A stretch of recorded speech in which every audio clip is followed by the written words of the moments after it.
Assalamualaikum warahmatullahi wabarakatuh. Bismillahirrahmanirrahim. Alhamdulillahi rabbil alamin wa afdhalus salati wa atammut taslim ala habibina al-mustafa Muhammadin rasulillahi sallallahu alaihi wasallam. Allahumma akhrijna min dhulumatil wahmi وأكرمنا بنور الفهم وافتح علينا بمعرفة العلم وسهل أخلاقنا بالحلم واجعلنا ممن يستمعون القول فيتبعون أحسنه اللهم لا علم لنا إلا ما علمتنا إنك أنت العليم الحكيم رب اشرح لي صدري ويسر لي أمري واحلل عقدة من لساني يفقهوا قولي أما بعد. Hadirin hadirat yang dirahmati Allah, semoga amal ibadah kita semua diterima oleh Allah Subhanahu wa taala. Diampuni semua dosa-dosa kita. Diberikan ilmu manfaat, rezeki barokah, panjang umur, sehat walafiat untuk beribadah kepada Allah Subhanahu wa taala. Amin ya rabbal alamin. Hadirin hadirat yang dirahmati Allah, pagi hari ini saya ingin menyampaikan tema di umur berapa anak itu sudah harus mulai dikenalkan dengan akhirat, dan bagaimana caranya agar dia itu sukses dalam kehidupan dunia dan akhirat. Pertama, kalau kita melihat hadis Rasulullah sallallahu alaihi wasallam tentang umur berapa anak sudah mulai diajarkan sholat, itu adalah umur 7 tahun. Muru auladakum bis sholati 'inda sab'in wadribuhum 'inda ashrin. Perintahkanlah anakmu untuk sholat umur 7 tahun. Artinya sudah mulai belajar, dan berilah sanksi hukuman ketika ia meninggalkan sholat di umur 10 tahun.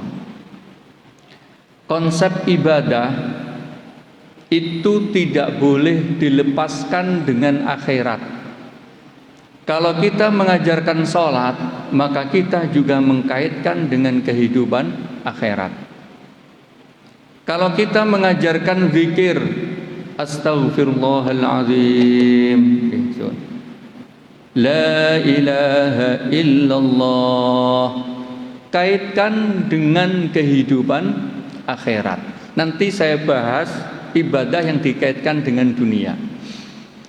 Maka ketika kita mengajarkan anak sholat di umur 7 tahun, kita ajak ke masjid, nak, bahwasanya nanti ada kehidupan setelah kehidupan dunia, yaitu kehidupan akhirat. Rasulullah sallallahu alaihi wasallam ketika ketemu Abdullah bin Umar radhiyallahu anhuma itu dan menasehatinya, kun fid dunya ghariban au abira sabilin. Wahai Abdullah bin Umar, sambil dipegang pundaknya, dipegang begini karena masih kecil, tidak sampai 15 tahun. Kun fid dunya ghariban, hei nak, jadilah kamu di dunia ini orang asing. Para ulama jelaskan kenapa orang asing, karena kehidupan hakiki kita di akhirat. Au abira sabilin, atau kamu hidup di dunia ini hanya sekedar lewat, menyeberang jalan. Abira sabil itu, sabil ini jalan, abir hanya orang melewat dari satu ujung ke ujung yang lain. Maka di umur sejak dini anak sudah diperkenalkan dengan akhirat, bahwa kehidupan hakiki kita itu di akhirat. Coba kita renungkan, sering saya sampaikan, kita semua yakin bahwasannya kita di alam rahim ibu itu hidup. Kita yakin, tapi kita tidak merasa. Sama ngapunten, kita di alam ngapunten sperma Itu kita semuanya hidup, tetapi kita tidak pernah merasa bahwasanya kita hidup. Dan kelak nanti, sekarang ini kita di dunia, kita yakin hidup dan kita merasa bahwasanya kita hidup. Dan kelak nanti ketika masuk liang lahat, semua kita yakin masuk liang lahat pada saatnya. Tetapi ada yang yakin, ada yang tidak yakin bahwasanya nanti kita tetap hidup. Bagaimana bentuknya? Wallahu a'lam. Wong kita di alam rahim ibu aja hidup tanpa oksigen, hidup hanya dengan air ketuban. Toh itu juga bisa hidup. Sekarang kita bisa hidup dengan oksigen. Lah nanti dengan apa? Wallahu a'lam. Artinya adalah ada kehidupan dunia, ada kehidupan akhirat. Nah, ketika kita berbicara pada anak, sampaikanlah kehidupan dunia tentang surga dan neraka itu dimulai umur 7 tahun. Di saat dia dikenalkan dengan ibadah sholat. Kalau kita mengenalkannya di usia 15, usia 20, 25, takutnya terlambat. Sudah kedahuluan dengan logika-logika yang ia pelajari. Maka di usia dini itulah kita sampaikan, nak, kita ini hidup dari satu tahap ke tahap yang lain. Yang tahap dulu yang kita pernah lampaui, kita pernah hidup tapi tidak merasa. Sekarang kita merasa, nanti juga tetap hidup, tapi kita belum tahu bagaimana bentuk kehidupannya. Taunya kabar dari Al-Quran, kabar dari hadis. Dari Quran itu kalau nanti orang meninggal itu ingin dikembalikan. Akhirnya apa? Ingin fa'as-saddaqa dan la'alli arji'u fima taraktu. Saya ingin kembali untuk beramal soleh. Kalla, enggak mungkin. Innama kalimatun huwa qailuha. Itu hanya sekedar ucapan yang ia ucapkan. Nanti kalau kembali ke dunia, dia juga enggak akan mengucapkan lagi. Bahwa prinsipnya anak sudah harus diperkenalkan dengan akhirat sejak usia dini. Nah, bagaimana mengajarkan anak ini agar hidup sukses di dunia, hidup juga sukses di akhirat? Kita pernah dengar hadis Rasulullah sallallahu alaihi wasallam yang berbunyi, "Ya Rasulullah, idza shallaitul maktubat, jika aku salat 5 waktu, wa sumtu ramadhana, dan aku puasa Ramadan, wa halaltul halala, dan aku halalkan yang halal, wa haramtul harama, dan aku haramkan yang haram, walam azid ala dzalika syai'an, aku tidak menambah sama sekali lebih dari itu ya Rasulullah." Pertanyaannya, adkhulul jannah, apakah aku bisa masuk surga ya Rasulullah? Rasulullah menjawab, ya, na'am, ya, benar. Para ulama syurahul hadis menjelaskan sesungguhnya sahabat yang paling hebat ya sahabat ini, dia tidak hanya mikir kehidupan dunia, tetapi dia sudah mikir dalam kehidupan akhirat.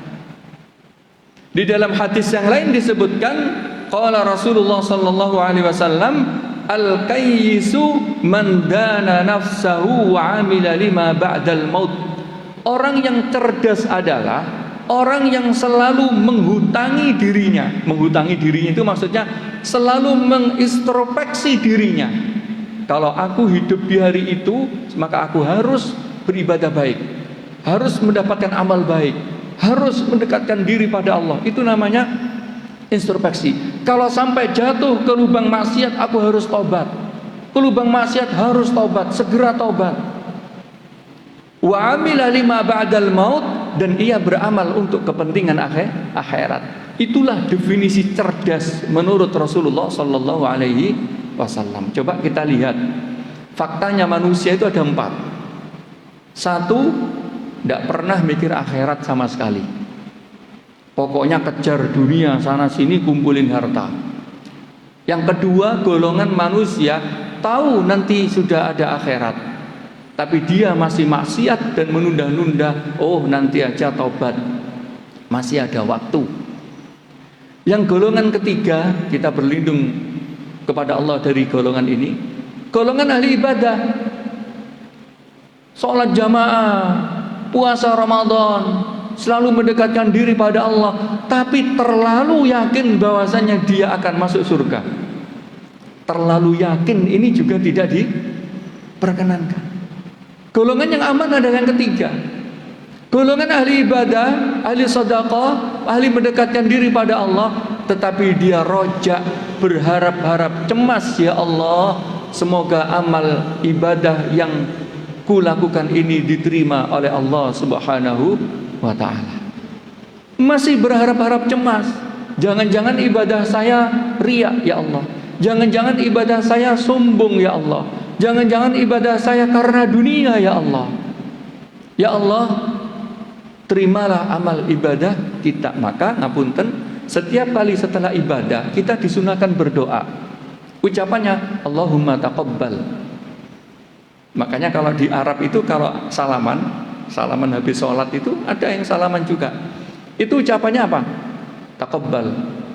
Allahumma taqabbal ya Rabb, Allahumma taqabbal ya Rabb. Semoga Allah menerima ibadah kita. Makanya kalau setelah sholat, setelah puasa Ramadan, ucapan yang disunnahkan sebagaimana diajarkan Rasulullah, taqabbalallahu minna wa minkum.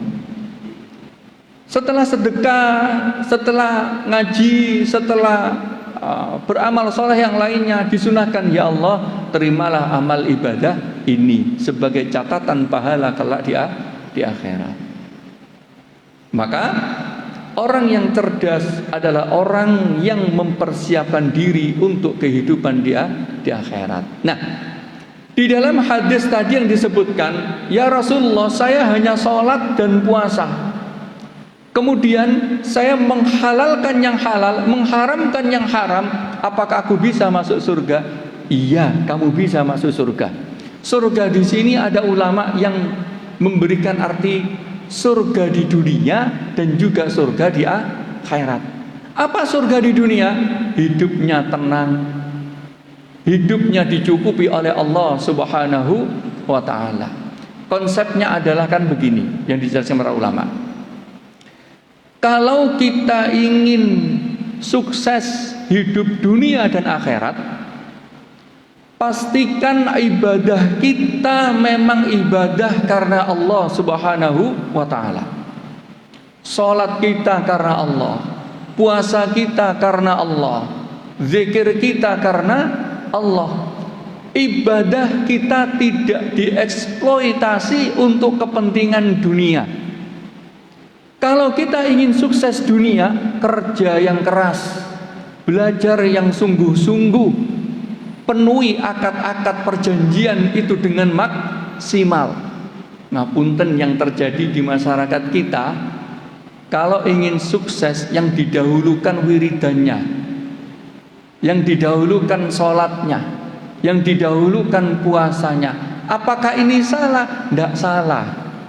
Yang salah adalah niat ibadahnya bukan karena Allah, tetapi karena memenuhi hajat-hajat duniawi.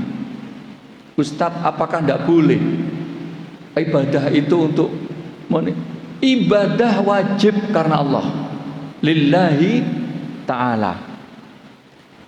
Tapi kapan kita memanjatkan untuk kepentingan dunia? Setelah ibadah kita berdoa.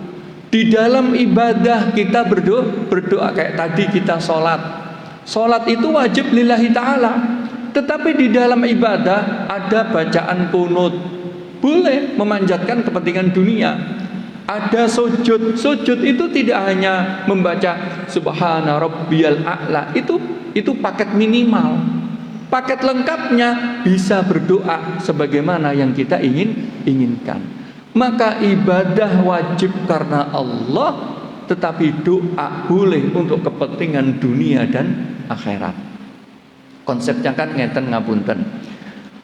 Orang ibadah itu adalah mendekatkan diri kepada Allah. Astaghfirullahaladzim. Allahumma salli ala Sayyidina Muhammad wa ala ali Sayyidina Muhammad. Itu kan ibadah untuk mendekatkan diri pada Allah. Keuntungannya, manfaatnya, hati kita tenang. Ketika hati kita tenang, pekerjaan kita menjadi lancar. Ketika hati kita tenang, pikiran kita terang. Ketika pikiran kita terang, kita akan fokus kepada tujuan-tujuan kehidupan kita di dunia. Maka konsep dasar untuk kepentingan akhirat, sholat 5 waktu, puasa Ramadan, dan ibadah-ibadah lain murni karena Allah Subhanahu wa ta'ala. Nah, bagaimana untuk kehidupan akhiratnya? Kehidupan dunianya, lakukan pekerjaan itu dengan maksimal. Contohnya bagaimana? Kalau kita bekerja, ya maksimal bekerja. Jangan menyampur, ngapunten, mungkin ada yang tersinggung, mungkin enggak. Ini hanya pandangan dari para ulama. Bekerja sambil bawa tasbih, wiritan, subhanallah, subhanallah. Sambil katakan diselempitkan di sini. Kecil gitu. Dengan pikiran, mending saya kerja sambil wiritan, dapat 2 pahala, 1 pahala wiritan, 2 pahala kerja. Padahal hakikatnya para ulama menjelaskan, bekerja itu sudah ibadah. Coba kalau kita nyetir, ngapunten, ketika kita nyetir sambil wiridan, lebih baik mana nyetir sambil wiridan, kemudian nyetir benar-benar nyetir? Para ulama jelaskan, lebih baik benar-benar nyetir. Karena bisa jadi kalau dia katakan sambil baca Quran, sambil wiridan, kalau posisi jalannya aman, monggo. Tapi kalau enggak, membahayakan nyawa yang sedang kita kendalikan.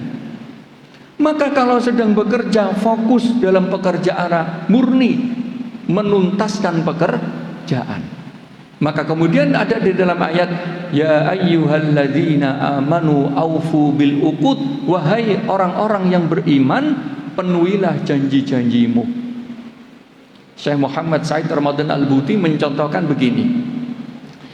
Kalau ada orang bekerja dari jam 8 sampai jam 4, itu sudah menjadi kontrak kerjanya, maka ibadah dia di saat itu yang paling mulia adalah yaitu bekerja dari jam 8 sampai jam 4. Kalau dia masuki dengan sholat, apa itu namanya, duha, tanpa seizin yang memiliki kontrak, itu dihukumi maksiat. Karena apa? Karena dia tidak memenuhi janji dia dengan maksimal. Coba sampai seperti itu.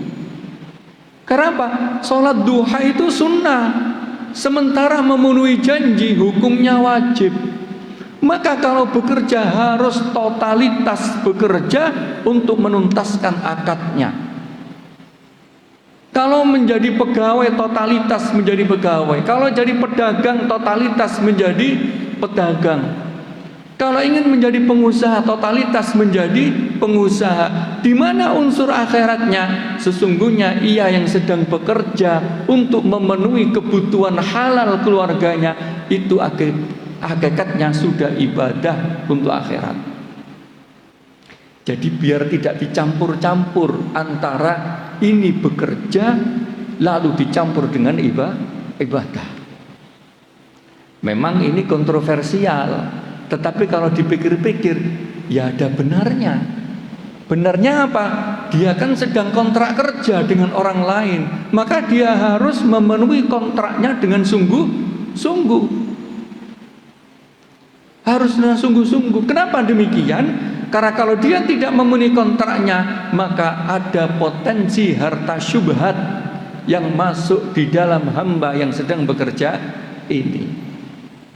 Maka konsep wa ahlaltul halala, aku halalkan yang halal dan aku haramkan yang haram, itu artinya adalah ketika aku bermuamalah, ketika aku berinteraksi di dunia, akan jelas menyatakan kalau halal ku katakan halal, kalau haram ku katakan haram. Maka introspeksi diri itu tidak mesti begini, duduk lalu kemudian mengucapkan Astaghfirullahaladzim, la ilaha illallah. Tidak mesti begitu. Introspeksi itu bisa jadi, ya Allah, ini laporan pekerjaan yang ku buat apa benar ya, habisnya sekian. Jangan sampai ada yang di-markup, jangan sampai ada yang dimanipulasi. Kalau ada yang dimanipulasi, maka ada harta yang haram. Ketika hamba memperhatikan harta yang halal, harta yang haram, hakikatnya dia sedang introspeksi diri.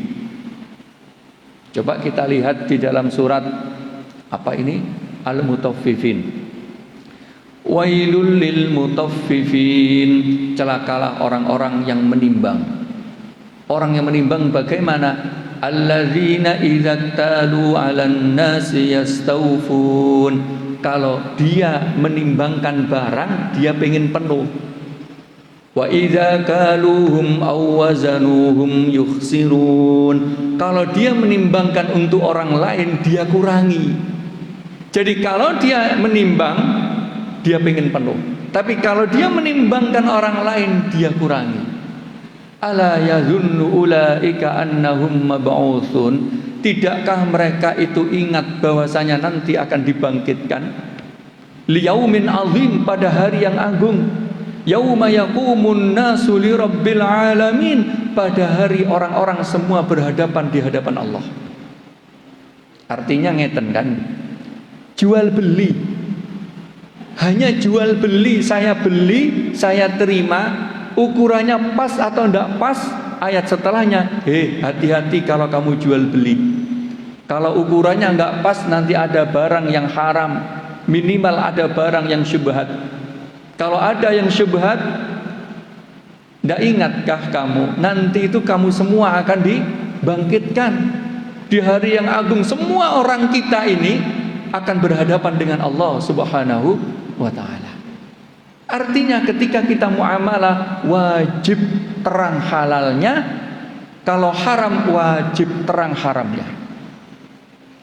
Maka itu menjadi konsep mendasar ketika kita mengajarkan anak sukses di dunia sama sukses di akhirat. Kalau kita tarik dalam kehidupan modern saat ini, ngapunten, kehidupan saat ini, kalau kita sedang mendidik anak, mendidik generasi muda, maka mau tidak mau harus kita ajarkan ilmu kontemporer, ilmu yang ada pada saat ini. Ilmu marketing dulu tidak sama dengan marketing sekarang. Ilmu komunikasi dulu tidak sama dengan komunikasi sekarang. Wong marketing dulu itu sambil bengok-bengok di jalan, sekarang enggak. Marketing sekarang pakai affiliate, pakai ini dan ini, mereka kemudian sudah dapat uang. Maka kalau kita sering mengatakan orang hidup itu harus wajib dipenuhi adalah sandang, pangan, papan. Di dalam Islam harus ditambah ilmu. Di dalam Islam kebutuhan wajib bagi orang yang bernyawa adalah bertambahnya ilmu. Maka pesan ketika di dalam hadis itu berbunyi, utlubul ilma minal mahdi ilal lahdi. Carilah ilmu dari buayan ibu sampai liang lahat. Kalau kita di masjid ini kan cari ilmu juga, mengingat-ingatkan ilmu. Ilmu itu apa? Ilmu untuk mengingat-ingat bahwasanya ada hari akhirat. Ilmu, katakan kita, diantara ilmu akhirat adalah bagaimana cara mentalkin agar orang itu mati dengan husnul khotimah. Saya beberapa kali lihat di rumah sakit dan di luar rumah sakit, cara mentalkin orang tuanya itu lo tidak tahu. Kasihan orang tuanya akhirnya. Jadi bapaknya dipeksa, Pak ngomong la ilaha illallah, la ilaha illallah. Belum sempat bisa ngucapin sudah dipaksa ngucapin la ilaha illallah. Bagaimana cara yang diajarkan para ulama? Cara mentalkin itu ketika sakaratul maut cukup disampaikan di dalam telinganya, la ilaha illallah. Kalau sudah diikuti la ilaha illallah, atau dengan nada-nada yang tidak jelas, la ilaha illallah, sudah diam, jangan ditalkin lagi. Yang penting apa? Akhiru kalamihi la ilaha illallah. Kecuali nanti gini, nah ambilkan minum, pengen minum, baru ditalkin lagi dengan la ilaha illallah. Kalau tidak bicara apa-apa, sudah cukup dengan talqin yang hanya satu itu cukup. Tapi karena tidak ngerti, pokoknya ngerti di buku, kalau ketika sakaratul maut dibimbing dengan la ilaha illallah, ketika di akhir hidupnya mengucapkan la ilaha illallah akan masuk surga. Akhirnya nalkinnya la ilaha illallah, la ilaha illallah, la ilaha illallah. Jadi dia apakah salah? Wallahu alam itu salah apa enggak. Yang penting yang benar adalah hanya diucapkan yang lembut la ilaha illallah, diikuti sekali saja sudah cukup. Ini kan bekal ilmu untuk kehidupan akhirat. Nah, apunten, talqin yang kemudian dibaca setelah memakamkan itu hakikatnya yang bukan pada hanya yang mayit, tetapi yang hadir kita ini semua, yang mengantarkan untuk memakamkannya. Bahwasanya nanti ada mungkar dan nakir, ada malaikat yang akan menanyakannya. Jadi itu hakikatnya untuk pelajaran kita semua. Di dalam hadis yang lain, mayit ini akan tahu bahwasanya ketika kita meninggalkan makam. Siapa yang tahu? Yang tahu mayit, yang tahu hewan yang ada di sekitar. Bahwasanya si mayit masih memiliki ruh dan ruh itu masih hidup. Nah, ini ilmu akhirat. Nah, ilmu dunia apa? Ilmu dunia ya ilmu kehidupan untuk memperbaiki kehidupan kita ini agar lebih baik. Maka kemudian kita diciptakan ini, satu untuk ibadah, kedua untuk memakmurkan bumi ini. Maka kalau kita hanya ibadah kepada Allah tidak cukup, maka ambil salah satu kehidupan di dunia, mau jadi dokter, mau jadi tentara, mau jadi insinyur, mau jadi perancang, desainer, mau jadi apapun, yang penting dia punya ilmu untuk memakmurkan dunia ini. Nah, kalau kita tidak memiliki ilmu untuk memakmurkan dunia ini, yang terjadi adalah satu, kita tidak bisa ikut andil memakmurkan dunia. Yang ketiga, orang muslim sekali lagi ketinggalan dengan saudara-saudara kita dari non muslim. Maka konsepnya adalah ibadah itu untuk menenangkan diri kita kepada Allah. Orang bekerja itu kan begini, ngapunten, akalnya kan semrawut begini. Ada target sini, ada target sini, ada target sini, ada yang tercapai, ada yang belum. Kalau tidak tercapai bagaimana? Nutupi kebutuhan ini. Ibadah itu menenangkan target semua ini. Sesungguhnya hasbunallahu wa ni'mal wakil. Zikir-zikir kita itu untuk menenangkan diri kepada Allah. Ketika kita tenang, kembali lagi kepada dunia kerja. Maka anak yang dididik sejak dini, bagaimana konsep mengejar dunia, bagaimana konsep mengejar akhirat, dan tidak mencampur adukkan. Mencampur adukkan artinya ibadah yang secara mahdoh dibawa ke kerjaan, akhirnya kerjanya tidak maksimal, itu akan menjadi capaian-capaian yang tidak maksimal. Karena sesungguhnya ketika dia bekerja, ngapunten, kerja jadi Gojek, kerja jadi Grabtar, kerja jadi apapun, itu hakikatnya sudah ibadah.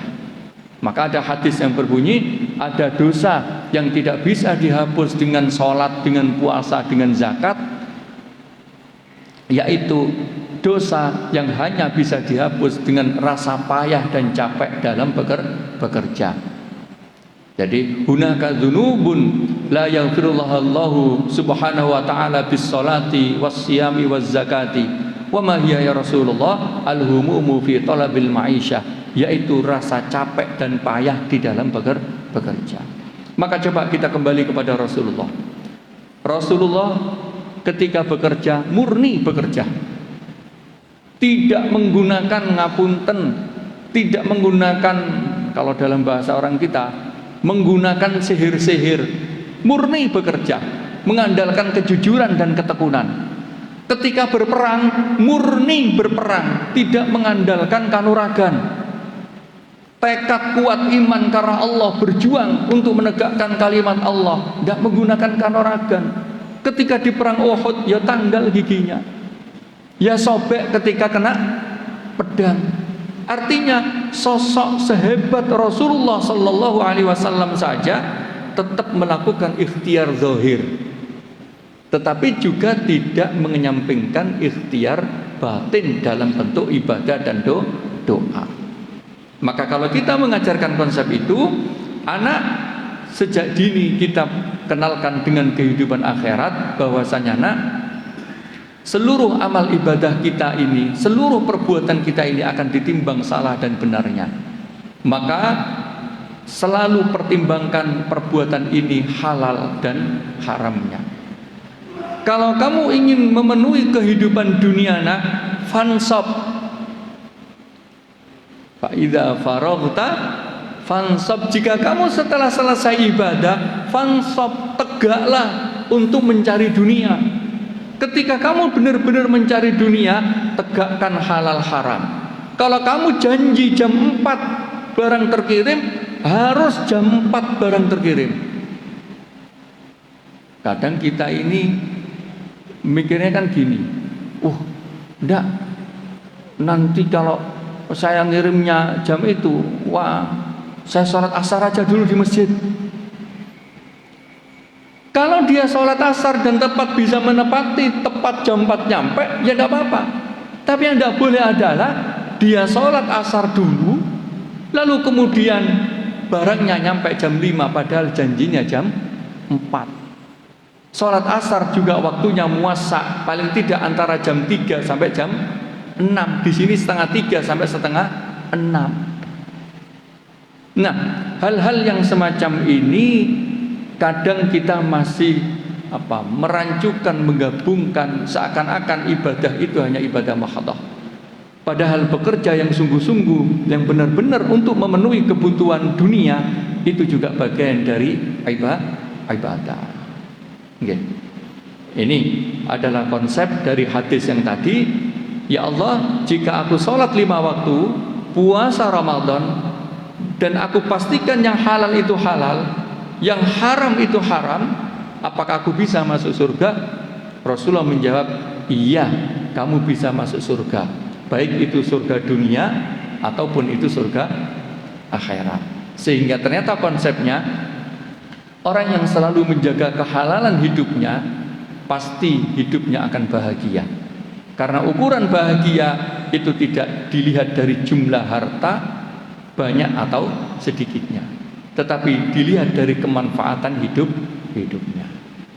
Oke, ini yang bisa saya sampaikan terkait dengan bagaimana kita mengkonsep untuk anak-anak didik kita agar dia mengenal konsep akhirat dan juga tetap mengejar kehidupan dunianya. Karena al-mu'minul qawi, menjadi seorang mukmin yang kuat dari sisi apapun, itu lebih dicintai oleh Allah Subhanahu wa taala daripada al-mu'min ad-dhaif, yaitu mukmin yang lemah.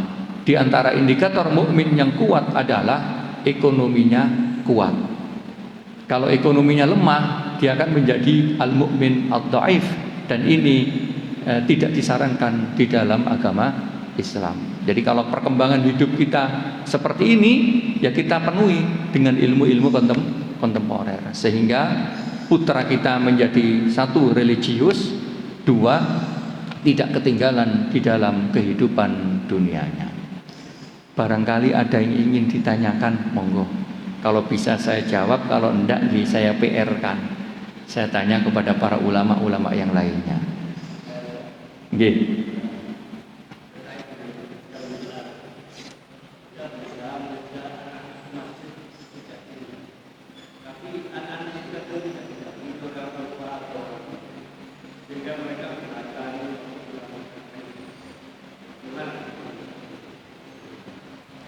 Nggih. Kita bagaimana konsepnya mengajak anak ke masjid, tetapi dia tidak didampingi oleh orang tuanya. Memang sebaiknya satu, anak ke masjid itu tanggung jawab orang tua. Kalau dia di bawah 10 tahun, 10 ke bawah, itu tanggung jawab orang tua itu mendampingi. Karena kata-kata muru auladakum itu pada orang tua. Jadi muru auladakum, perintahkanlah anak-anakmu itu pada orang tua. Maka ketika anak itu sholat, wajib didampingi orang tua. Nah itu yang pertama. Maka sebaiknya kita yang punya anak kecil yang di bawah umur 10 tahun, yang belum bisa diberikan nasihat, maka monggo didampingi untuk sholat di masjid agar tidak mengganggu. Yang kedua, bagaimana kalau mereka tidak didampingi oleh orang tuanya? Maka ngapunten, ada yang dinamakan takmirul masjid. Takmirul masjid itu diantaranya imam. Kalau di dalam fikih itu ada imam, ada muadzin. Jadi muadzin sama imam itu dianggap takmirul masjid. Kalau dalam saat ini lebih banyak, yaitu yang memakmurkan masjid dari beberapa segi. Ini juga punya kewajiban mengingatkan. Katakan anak-anak kecil dikumpulkan dulu, lalu kemudian ini tempat sholat, jangan sampai rame. Boleh datang ke masjid ini, tetapi tidak boleh guyon. Caranya yang diajarkan, jangan disatukan. Biasanya kan disatukan dalam satu soft. Kalau disatukan dalam satu soft itu pasti guyon, senggol-senggolan, akhirnya cekikian. Taruh di pojok sana, taruh di pojok sana, taruh. Jadi sebisa mungkin mereka ini beda tempat. Beda tempat. Kalau ada orang yang berkenan, taruh di sebelah sini, sini. Ketika seperti itu, insya Allah dia tidak ramai. Kok sampai ngapunten tetap rame? Apa hukumnya? Apakah boleh diusir? Ngapunten, di fikih itu tidak boleh ngusir anak kecil dari masjid walaupun rame. Hanya ada fikih yang agak keras, yang anak-anak belum sunat itu diperintahkan untuk membersihkan benar-benar bersih. Ini yang kalau dalam fikih-fikih yang lain ada memperbolehkan selama dia benar-benar yakin dia tidak menetes ke tempat ibadah. Jadi kalaupun toh rame ya biarin, tetapi kita kan tidak bisa membiarkan dia rame. Harus kita beri nasihat dan sebisa mungkin mereka tidak dalam satu tempat. Kadang ngapunten, yang kecil naik semua di atas. Akhirnya di atas baris, akhirnya cekikian sendiri. Yang lain pada yang ini cekikian. Jadi yang saya tahu di antara yang bisa mensolusikan itu adalah satu, diberikan nasihat, terus kemudian strateginya tidak disatukan dalam satu tempat. Jadi kalau katakan ada 5 anak kecil, yang satu di ujung, katakan softnya sampai sini, di ujung sana, 2 di ujung sini, 3 agak tengah dikit. Jadi memang ngapunten, harus ada yang bertugas kayak di Masjidil Haram nih loh. Ada yang takmir masjid yang sholatnya itu hanya rakaat terakhir. Jadi ketika rakaat Allahu Akbar, itu tetap memiliki fadilah seperti orang yang sholat menemui takbiratul ihram, karena dia tugasnya merapikan. Jangan sampai ada jamaah yang ngapunten, di sini masih ada soft kosong, bangun soft baru lagi. Itu ada yang mengatur begitu. Jadi katakan satu saja yang duduk di belakang sampai nanti ketika mau rukuk dia baru takbir agar mengikuti sholat, dan itu diperkenankan untuk mengatur soft sholat. Ngoten nggih. Sampun nggih. Nggih. Monggo kita doa bersama-sama, semoga apa yang kita pelajari diberikan keberkahan oleh Allah Subhanahu wa taala. Al-Fatihah.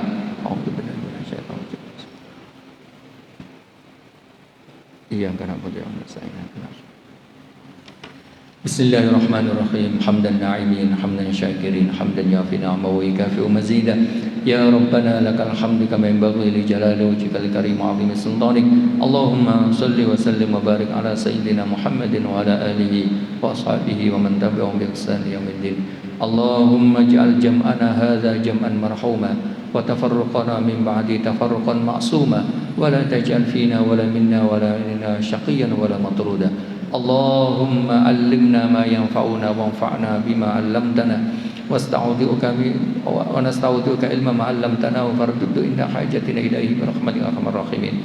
Allahumma ij'alna wa ahlana wa auladana talamidana min ahli al-ilmi wa min ahli al-khair wa min ibadika as-salihin wa min ulama'ika al-'amilin wa min aghniyaika asy-syakirin wa min hamalatil Qur'an wa la taj'alna wa iyyahum min ahli asy-syarri wal dhahir. Allahumma faqihna fid din wa 'allimna ta'wil warhamna bi rahmati arhamar rahimin. Rabbana atina fid dunya hasanah wa fil akhirati hasanah wa qina adzabannar. Wa sallallahu ala sayyidina Muhammad walhamdulillahi rabbil alamin. Amin ya rabbal alamin. Demikian dapat kami sampaikan. Mohon maaf atas segala kekurangan. Wallahul muwaffiq ila aqwamit thoriq. Wassalamualaikum warahmatullahi wabarakatuh.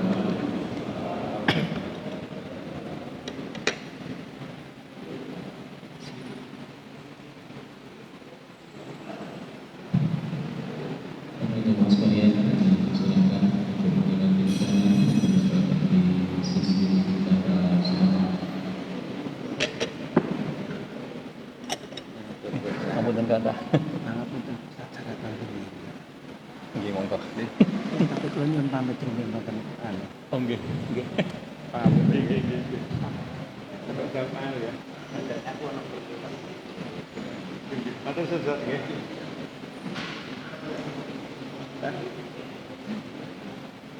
Suruh jarang nggih. Jarang bisa. Bisa kamu.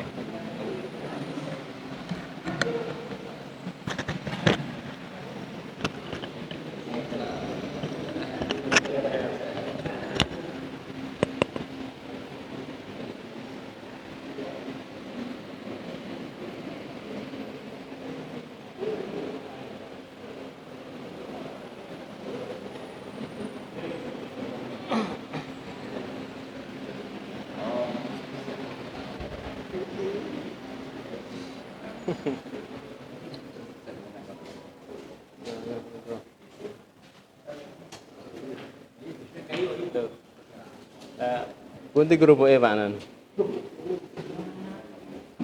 Karena grupuke Pak Nan. Oh, grupuke mendet yambek. Alhamdulillah.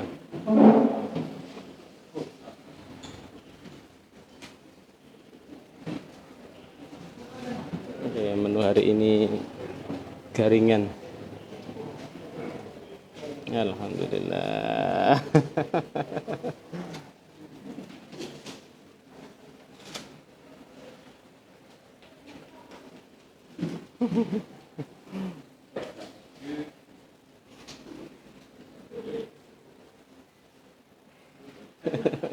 Satu.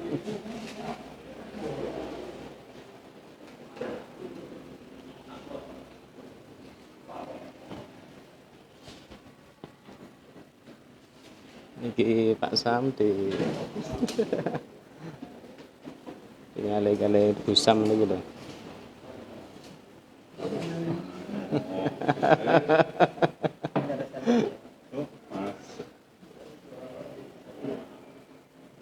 Kalau ibu elo Sam. Cukup Pak ya Pak. Monggo sing tambah. Sampun Pak Nan, cekap. Nggih, pun cekap. Niku Pak.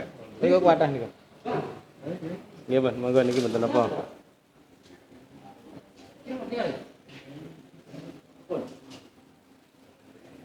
Mboten meja kuatah ta sak niku.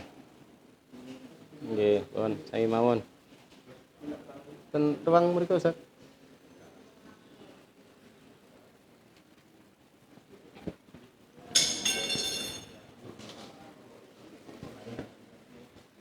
Alhamdulillah. Alhamdulillahirrabbilalamin. Demikian tadi kegiatan pengajian rutin Ahad pagi bersama Al-Ustaz Dr. Haji Mirwan Ahmad Taufik MHI.